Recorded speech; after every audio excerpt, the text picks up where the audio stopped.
আসসালামু আলাইকুম ওয়া রাহমাতুল্লাহি ওয়া বারাকাতুহু।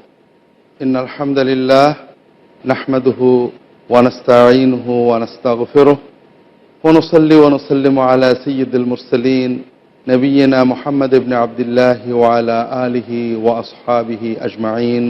আম্মা বাদ। সম্মানিত দর্শক, আপনারা যারা পিস টিভি বাংলার দরসুস সুন্নাহ অনুষ্ঠানটি দেখছেন, সবাইকে স্বাগত জানিয়ে শুরু করছি আজকের পর্ব। আমরা আলোচনা করছিলাম সুন্নাতের আলোকে আত্মশুদ্ধি, আর এ প্রসঙ্গে আমরা পর্যালোচনা করছিলাম ইস্তিগফার এবং তওবা, আল্লাহ তাআলার প্রতি ফিরে আসা, তার কাছে ক্ষমা চাওয়া। আমরা দেখলাম তওবার মাধ্যমে বান্দা শুধু ক্ষমাই পায় না, বান্দা আল্লাহর প্রেম অর্জন করে, আল্লাহর সন্তুষ্টি খুশি অর্জন করে। এ প্রসঙ্গে বিভিন্ন হাদিস রাসূলুল্লাহ সাল্লাল্লাহু আলাইহি ওয়াসাল্লাম বলেছেন, আমাদেরকে বিষয়টা বুঝিয়েছেন। এক হাদিসে রাসূলুল্লাহ সাল্লাল্লাহু আলাইহি ওয়াসাল্লাম বলছেন, সহিহ বুখারী মুসলিম সংকলিত হাদিস, লাল্লাহু আশাদ্দু ফারাহান বিতাওবাতিল আবদি, আল্লাহ তাআলা খুশি হন, অধিক খুশি হন কোন গুনাহগার বান্দা তার প্রতি ফিরে আসে, তওবা করে। মিন রাজুলিন বিআরদি ফালাহ, ওই মানুষটার আনন্দের চেয়েও যে মানুষটা একটা বিজন প্রান্তরে মরুভূমির ভিতরে ছিল। কিভাবে? মরুভূমি যারা দেখেছেন তারা এখনো বোঝেন। মরুভূমিতে শত শত মাইল চলে যাওয়া হয়, কোনো পানি নেই, জনপদ নেই। এক ব্যক্তি মরুভূমির ভিতরে চলছেন, পথে চলছেন, বিজন প্রান্তর, উটের পিঠে খাবার এবং পানি নিয়ে, তাআমুহু ওয়া শারাবুহু আলা রাহিলাতিহি, তার উটের পিঠেই খাবার পানীয় নিয়ে তিনি চলে যাচ্ছেন। পথে একটু বিশ্রাম করতে বসেছেন, একটা গাছের ছায়ায় বসেছেন। চোখটা বুজে এসেছে, চোখ মেলে দেখেন তার উটটা হারিয়ে গেছে। এদিকে দৌড়ালেন, এদিকে দৌড়ালেন, এদিকে দৌড়ালেন, উটের কোনো খোঁজ নেই।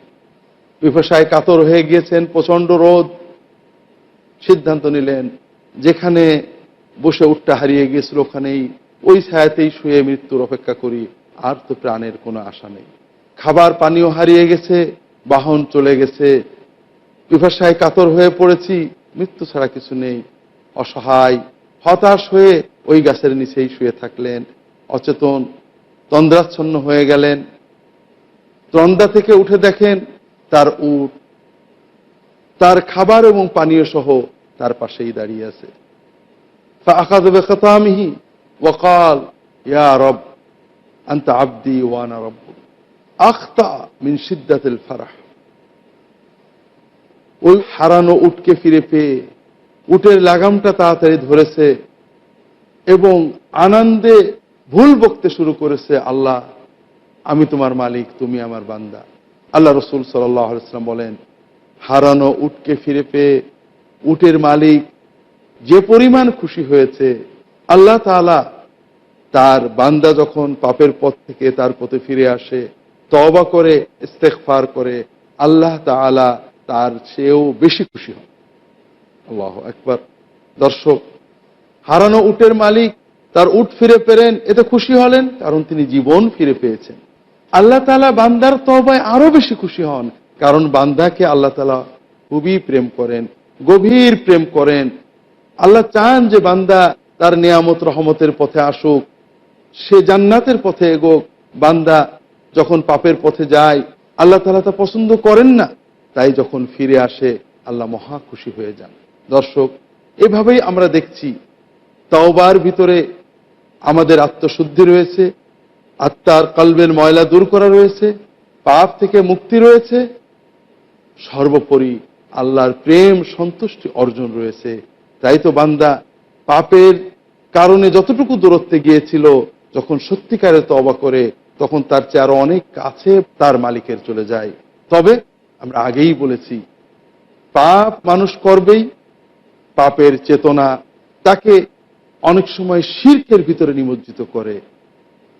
সেটা হলো আল্লাহ আমার থেকে দূরে, আল্লাহ হয়তো আমার পাপের ক্ষমা করবেন না, আল্লাহ রহমত থেকে নিরাশ হয়ে মধ্যস্থ খোঁজার চেষ্টা করা। আরো একটা বিষয় আমাদেরকে ক্ষতিগ্রস্ত করে, আমাদেরকে বিপদের ভিতরে ফেলে দেয়, তা হলো পাপ থেকে ক্ষমা নিতে রাসূলুল্লাহ সাল্লাল্লাহু আলাইহি ওয়াসাল্লামের শেখানো সুন্নাত পদ্ধতির বাইরে নতুন কোন পদ্ধতির চেষ্টা করা। যেমন আমরা অনেক সময় পাপ করেছি, নিজে তওবা না করে কারোর কাছে যে তওবা করলে হয়তো তওবা বেশি হবে, অপেক্ষা করা যে কেউ আসলে অথবা কারো কাছে যে পাপের তওবা করে নেব, এই ধরনের চিন্তা আমাদেরকে পাপের গভীরে আরো ফেলে দেয়। দর্শক, আমরা নেককার মানুষদের কাছে যাব, নেককার মানুষদের আল্লাহর হস্তে ভালোবাসবো, তাদের কাছে তওবা শিখতে যাব, তাদের কথাই হৃদয়কে নরম করে তওবার অবস্থা অর্জন করব, এগুলো কোনো দোষ নেই, ভালো। কিন্তু তওবা তো আমাকে আল্লাহ তাআলার কাছে নিজেই করতে হবে। কেউ যদি কোনো কথা বললেন, তুমি বলো আস্তাগফিরুল্লাহ, আমি বললাম আস্তাগফিরুল্লাহ, এটা তো কোনো তওবা হলো না, তোতা পাখির পড়া হলো। তওবা হলো আমি অন্তরের অনুভূতি দিয়ে, হৃদয়ের অনুতাপ নিয়ে আর কখনো পাপ করব না, এই চেতনা নিয়ে আল্লাহ তাআলার কাছে নিজের মনের আবেগ জানানো, এটার নাম তওবা। যদি কোনো নেককার মানুষের মাজলিসে যে তার কথায় মনে এই হালত হয়, এটা খুবই ভালো। কিন্তু আমরা কখনোই এজন্য বসে থাকবো না, আমরা পাপ করার সাথে সাথেই তওবা করব, নেকামল করব, এভাবেই আল্লাহর পথে এগোতে থাকব। দর্শক, তওবার জন্য অনেক সময় অনেক কাঠিন্য অনেক পরবর্তী বুজুর্গ আরোপ করেছেন, নিজেরা তওবার কারণে অনেক কষ্ট করেছেন, হয়তো সংসার ছেড়ে দিয়েছেন গুনাহ থেকে মাপ পাওয়ার জন্য। এগুলো সুন্নাতের ভিতরে পড়ে না। রাসূলুল্লাহ সাল্লাল্লাহু আলাইহি ওয়াসাল্লাম, সাহাবীগণ, তারা আমাদেরকে যে পদ্ধতিতে শিখিয়েছেন এর ভিতরে থাকার চেষ্টা করতে হবে। আর এটাই আমাদের জীবনের পথ, আত্মশুদ্ধির পথ, আল্লাহর সন্তুষ্টি অর্জন, আল্লাহর বেলায়েত অর্জনের পথ। দর্শক, আগেই বলেছিলাম যে আল্লাহর বেলায়েত অর্জন, আত্মাকে বিশুদ্ধ করা, এটার জন্যই তো পুরো শরীয়ত। ফরজ এবং নফলের মাধ্যমে এটা হয়। ফরজের পাশাপাশি কিছু সহজ নফল ইবাদতের কথা আমরা আলোচনা করছিলাম। তওবা ইস্তেগফার কখনো ফরজ, কখনো ফরজ নয়, নফল থাকে। পাপ করে ফেললে দ্রুত তওবা করা ফরজ হয়, সবসময় তওবা ইস্তেগফার করা নিজের জন্য, পিতামাতার জন্য, এটা কখনো নফল থাকে। সর্ব অবস্থায় এটা খুবই সহজ ইবাদত। এজন্য বান্দার অনেক কিছু আয়োজন করতে হয় না। আল্লাহ এবং বান্দার মাঝখানের সম্পর্ক শুধু সচেতনতা আর মনের আবেগ। ঠিক এইরকম সহজ আল্লাহ তাআলার জিকির এবং আল্লাহর কাছে চাওয়া, দোয়া, এই জাতীয় আরেকটা ইবাদত হলো আল্লাহ রাসূল সাল্লাল্লাহু আলাইহি ওয়াসাল্লামের উপরে সালাত এবং সালাত বলা।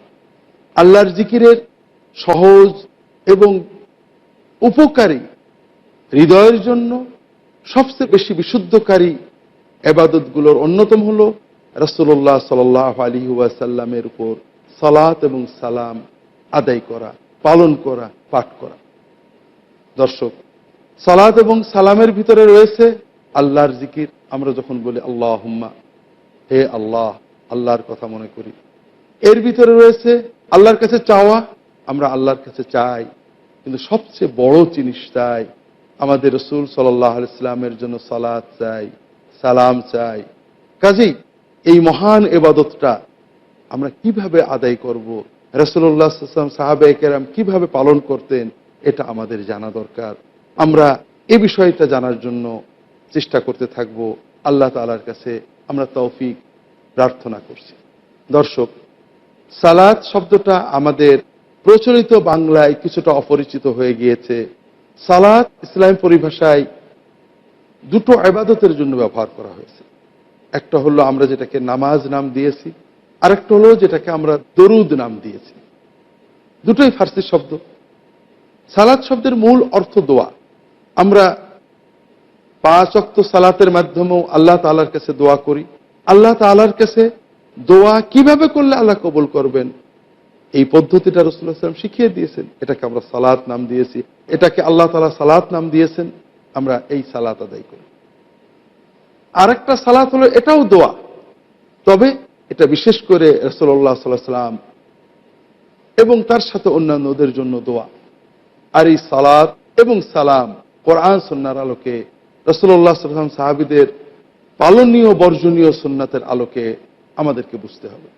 আমরা যখন কোরআন কারীম অধ্যয়ন করি তখন আমরা দেখি কোরআন কারীমে এই দরুদ অর্থের সালাত শব্দ বিভিন্নভাবে আল্লাহ তাআলা ব্যবহার করেছেন।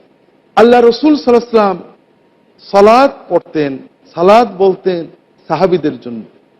কোরআন কারীমে এসেছে, আল্লাহ তাআলা কোরআন কারীমে বলছেন, ওয়ামিনাল আ'রাবি মান ইউমিনু বিল্লাহি ওয়াল ইয়াউমিল আখির ওয়া ইয়াত্তাখিযু মা ইউনফিকু কুরবাতিন ইনদাল্লাহি ওয়া সালাওয়াতির রাসূল। আল্লাহ তাআলা বেদুইনদের আলোচনা প্রসঙ্গে বলছেন, অনেক বেদুইন আছে যারা দিন পালন করতে ইচ্ছুক নয়, সামাজিকতা বা ভয়ে এগুলো করে, আল্লাহর পথে যা ব্যয় করে এটাকে জরিমানার মতো মনে করে। কিন্তু অনেক বেদুইন আছে যারা বিশুদ্ধ ঈমান এনেছে আল্লাহর উপরে, আখিরাতের উপরে, তারা আল্লাহর পথে যা ব্যয় করে এটাকে আল্লাহর নৈকট্য এবং রাসূলের সালাত হিসেবে গণ্য করে। অর্থাৎ রাসূল তাদের জন্য যে সালাত বলেন, দোয়া করেন, এই দোয়া অর্জনের জন্য তারা এটা করে। এরপরে এক আয়াতে আল্লাহ তাআলা বলছেন, খুয মিন আমওয়ালিহিম সাদাকাতান তুতাহহিরুহুম ওয়া তুযাক্কিহিম বিহা ওয়া সাল্লি আলাইহিম। আল্লাহ তাআলা তার রাসূল সাল্লাল্লাহু আলাইহি ওয়াসাল্লামকে নির্দেশ দিচ্ছেন, তুমি তাদের সম্পদ থেকে যাকাত গ্রহণ করো, তা তাদেরকে পবিত্র করবে, তাদের এই যাকাতের দ্বারা তুমি তাদেরকে পবিত্র করবে। ও সাল্লি আলাইহিম, তুমি তাদের উপর সালাত করো। আমরা দরুদ যেটাকে বলি এটা হলো এই সালাত, তুমি তাদের জন্য দোয়া করো। ফাইন্না সালাতাকা সাকানুল লাহুম, তোমার সালাত তাদের অন্তরে শান্তি এনে দেবে। আল্লাহ রাসূল সাল্লাল্লাহু আলাইহি ওয়াসাল্লাম বিভিন্ন সময় কোন কোন সাহাবীর জন্য সালাত করতেন। আল্লাহুম্মা সাল্লি আলা আলি আবি আওফা, আল্লাহ আবু আওফার পরিবারের উপরে তুমি সালাত করো। এভাবে আমরা বিভিন্ন হাদিসে দেখছি রাসূলুল্লাহ সাল্লাল্লাহু আলাইহি ওয়াসাল্লাম কোন কোন সাহাবীর জন্য সালাত করতেন। যেতে হচ্ছে একটু ছোট্ট বিরতিতে, বিরতির পরে এ বিষয়ক হাদিসগুলো আমরা আলোচনা করব। আসসালামু আলাইকুম ওয়া রাহমাতুল্লাহি ওয়া বারাকাতুহু। আসসালামু আলাইকুম ওয়া রাহমাতুল্লাহি ওয়া বারাকাতুহু। দর্শক, ফিরে এলাম বিরতির পর। আমরা আলোচনা করছিলাম কোরআন কারীমে দরুদ অর্থ যেটা আমরা বলি, এই অর্থে সালাতটা কিভাবে ব্যবহার করা হয়েছে। রাসূলুল্লাহ সাল্লাল্লাহু আলাইহি ওয়াসাল্লামকে আল্লাহ বলেছেন, তুমি সাহাবীদের জন্য সালাত দাও। রাসূলুল্লাহ সাল্লাল্লাহু আলাইহি ওয়াসাল্লাম সালাত বলতেন। জাবের রাদিয়াল্লাহু তাআলা আনহুর স্ত্রী রাসূলুল্লাহ সাল্লাল্লাহু আলাইহি ওয়াসাল্লামের কাছে এসে বলছেন, ইয়া রাসূলুল্লাহ সাল্লি আলাইয়া ওয়া আলা যাওজি, আমার এবং আমার স্বামীর জন্য সালাত দিন, দোয়া করুন। রাসূলুল্লাহ সাল্লাল্লাহু আলাইহি ওয়াসাল্লাম বলেন, সাল্লাল্লাহু আলাইকা ওয়া আলা যাওজি, আল্লাহ তাআলা তোমার এবং তোমার স্বামীর উপরে সালাত দান করুন। আল্লাহ স্বয়ং মুমিনদের জন্য সালাত দেন, মুমিনদের উপরে সালাত দেন। কোরআন কারীমে আল্লাহ বলেছেন, ইয়া আইয়ুহাল্লাযীনা আমানু যকুরুল্লাহা যিকরান কাসীরা ওয়া সাব্বিহুহু বুকরাতাও ওয়া আশিয়্যা হুয়াল্লাযী ইউসাল্লি আলাইকুম ওয়া মালাইকাতুহু লিইখরিজাকুম মিনায যুলুমাতি ইলান নূর। আল্লাহ তাআলা বলেন, হে ঈমানদারগণ, তোমরা আল্লাহ তাআলার বেশি বেশি জিকির করো, সকালে বিকালে তার তাসবিহ করো, সালাত আদায় করো। তিনিই তো, হুয়াল্লাযী, আল্লাহই তো, ইউসাল্লি আলাইকুম, তোমাদের উপরে সালাত দেন, ওয়া মালাইকাতুহু, এবং তার ফেরেশতারা, লিইখরিজাকুম মিনায যুলুমাতি ইলান নূর, যেন তোমাদেরকে অন্ধকার থেকে বের করে নিয়ে যান আলোতে। তাহলে স্বয়ং আল্লাহ এবং তার ফেরেশতাগণ সালাত প্রদান করেন মুমিনদেরকে, সকল মুমিনকে। আবার বিশেষ বিশেষ শ্রেণীর মুমিনদেরকেও আল্লাহ এবং তার ফেরেশতাগণ সালাত দেন। সালাওয়াতুম মির রাব্বিহিম ওয়া রাহমাহ ওয়া উলাইকা হুমুল মুফলিহুন। যারা বিপদ আপদে ধৈর্য ধারণ করে, বিপদ আসলে বলে আমরা আল্লাহর জন্য, আল্লাহর কাছে ফিরে যাব, ইন্না লিল্লাহি ওয়া ইন্না ইলাইহি রাজিউন। আল্লাহ তাআলা বলছেন তাদের জন্য রয়েছে তাদের রবের পক্ষ থেকে সালাওয়াত, সালাত, অনেক সালাত এবং রহমত, এবং তারাই সফল। সহিহ হাদিস এসেছে, আল্লাহ রাসূল সাল্লাল্লাহু আলাইহি ওয়াসাল্লাম বলছেন, ইন্নাল্লাহা ওয়া মালাইকাতাহু ইউসাল্লুনা আলা মায়ামিনিস সুফুর, নিশ্চয় আল্লাহ এবং তার ফেরেশতাগণ সালাত প্রদান করেন, সালাত পাঠান সালাতের নামাজের কাতারের ভিতরে ডাইনে যারা দাঁড়ায় তাদের জন্য। দর্শক, শুধু তাই নয়, সাল্লামের উপরে আল্লাহ তাআলা কোরআন কারীমে বলছেন, ইন্নাল্লাহা ওয়া মালাইকাতাহু ইউসাল্লুনা আলান নবী ইয়া আইয়ুহাল্লাযীনা আমানু সাল্লু আলাইহি ওয়া সাল্লিমু তাসলিমা। নিশ্চয় আল্লাহ এবং তার ফেরেশতাগণ সালাত প্রদান করেন তার রাসূল সাল্লাল্লাহু আলাইহি ওয়াসাল্লামের উপরে। কাজেই হে সালাম দাও, সালাম দাও বেশি করে, সঠিকভাবে। দর্শক, তাহলে আমরা দেখলাম সালাত রাসূল সাল্লাল্লাহু আলাইহি ওয়াসাল্লাম সাহাবীদেরকে দিয়েছেন। আল্লাহ তাআলা এবং তার ফেরেশতাগণ মুমিনদের উপরে সালাত বর্ষণ করেন, সালাত প্রদান করেন। আল্লাহ এবং তার ফেরেশতাগণ রাসূলুল্লাহ সাল্লাল্লাহু আলাইহি ওয়াসাল্লামের উপরে সালাত প্রদান করেন এবং আল্লাহ মুমিনদেরকে আদেশ করলেন রাসূলুল্লাহ সাল্লাল্লাহু আলাইহি ওয়াসাল্লামের উপরে সালাত পাঠাতে এবং সালাম বলতে। তাহলে আমাদেরকে সালাত শব্দের অর্থ ভালো করে বুঝতে হবে। আল্লাহ তার ফেরেশতাগণ মুমিন মুমিনাতের জন্য রাসূল সাল্লাল্লাহু আলাইহি ওয়াসাল্লাম সালাত দেন, এর অর্থ কি? আর এজন্য ইমাম বুখারী রাহমাতুল্লাহ আলাইহি এই আয়াত এনে বলছেন, বাবু কওলিহি সুবহানাহু ওয়া তাআলা ইন্নাল্লাহা ওয়া মালাইকাতুহু ইউসাল্লুনা আলান নবী, নিশ্চয় আল্লাহ এবং ফেরেশতাগণ সালাত বলেন, সালাত পাঠান, সালাত প্রদান করেন নবী সাল্লাল্লাহু আলাইহি ওয়াসাল্লামের উপরে। এর ব্যাখ্যায় তিনি আবুল আলিয়া তাবেঈ থেকে বলছেন, আল্লাহর পক্ষ থেকে সালাত অর্থ রহমত, ফেরেশতাদের সালাত অর্থ দোয়া। আব্দুল্লাহ ইবনে আব্বাস রাদিয়াল্লাহু তাআলা আনহু বলছেন যে সালাত অর্থ বরকত প্রদান বা বরকতের দোয়া করা। ইউসাল্লুন, তারা বরকত প্রদান করেন বা বরকতের জন্য দোয়া করেন। আল্লাহ তাআলার পক্ষ থেকে সালাত অর্থ রহমত দেওয়া, বরকত দেওয়া, মর্যাদা দেওয়া। আর রাসূল সাল্লাল্লাহু আলাইহি ওয়াসাল্লামের জন্য ফেরেশতাদের পক্ষ থেকে সালাত অর্থ এই রহমত, বরকত, মর্যাদার জন্য দোয়া করা। ইমাম তিরমিজি বিভিন্ন তাবেঈন থেকে উদ্ধৃত করেছেন, সালাতুর রব্বে রাহমা ও সালাতুল মালাইকাতি ইস্তিগফার। আল্লাহর পক্ষ থেকে সালাত অর্থ রহমত প্রদান করা, আর ফেরেশতাদের সালাত মানে ক্ষমা চাওয়া। এজন্য ইমাম তাবারি এবং অন্যান্য মুফাসসির এই আয়াতগুলোর ব্যাখ্যায় বলেছেন যে আল্লাহ তাআলা মুমিনদেরকে, মুমিন মুমিনাতদেরকে, রাসূলুল্লাহ সাল্লাল্লাহু আলাইহি ওয়াসাল্লামকে রহমত প্রদান করেন, মর্যাদা প্রদান করেন। আর ফেরেশতাগণ মুমিন মুমিনাতের জন্য দোয়া করে, বিশেষ করে রাসূলুল্লাহ সাল্লাল্লাহু আলাইহি ওয়াসাল্লামের মর্যাদার কথা তারা দোয়া করেন।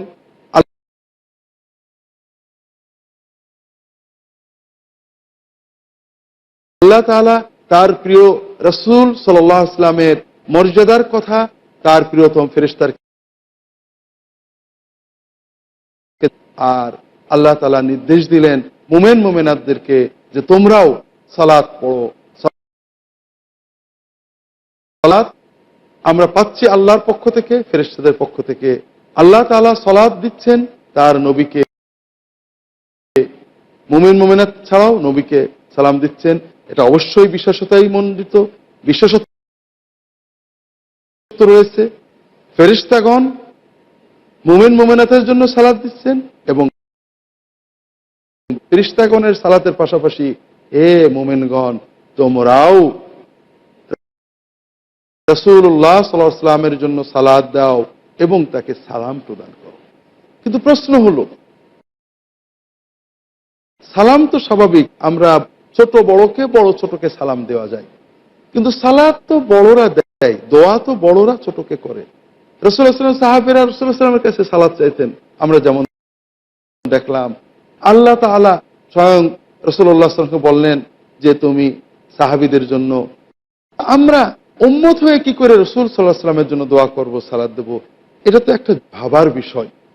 আর এজন্যই যখন আল্লাহ তাআলা বললেন যে হে মুমিনগণ তোমরা রাসূলুল্লাহ সাল্লাল্লাহু আলাইহি ওয়াসাল্লামের জন্য সালাত দাও এবং সালাম জানাও, তখন সাহাবীগণ সালাম তো বুঝেছেন, সালাম কিভাবে দিতে হয়। জাগতিক ব্যাপারে তারা আসসালামু আলাইকুম ওয়া রাহমাতুল্লাহি ওয়া বারাকাতুহু বলছেন। সালাতের ভিতরেও রাসূলুল্লাহ সাল্লাল্লাহু আলাইহি ওয়াসাল্লাম শিখিয়ে দিয়েছেন আসসালামু আলাইকা আইয়ুহান নবী ওয়া রাহমাতুল্লাহি ওয়া বারাকাতুহু।